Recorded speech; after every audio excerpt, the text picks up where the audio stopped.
I vincitori della prima edizione di Education, con il vostro progetto Un linguaggio innovativo, avete utilizzato i Lego per raccontare che cosa? Sicuramente abbiamo cercato di raccontare proprio e di mettere in risalto l'utilità di questi fondi pensionistici e assicurativi.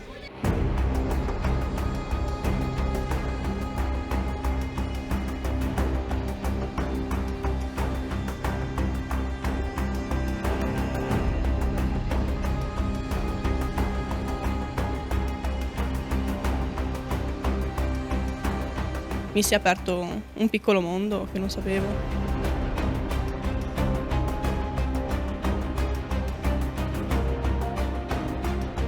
Buoni fondi, non affondi, buona visione.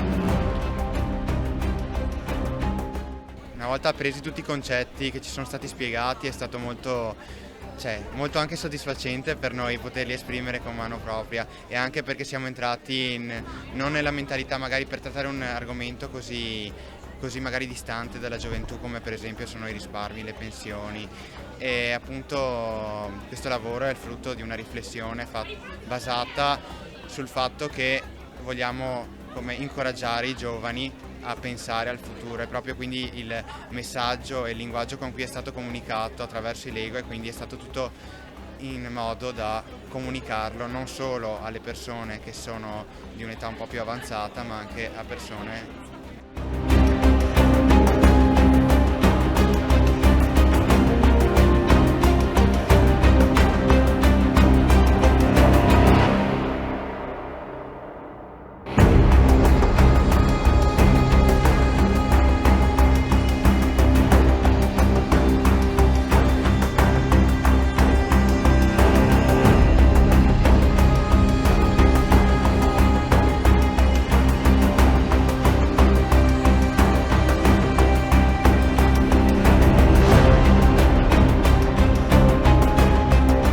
Il nostro obiettivo è appunto quello di invogliare i ragazzi ad approfondire questo tema e questo fantastico mondo.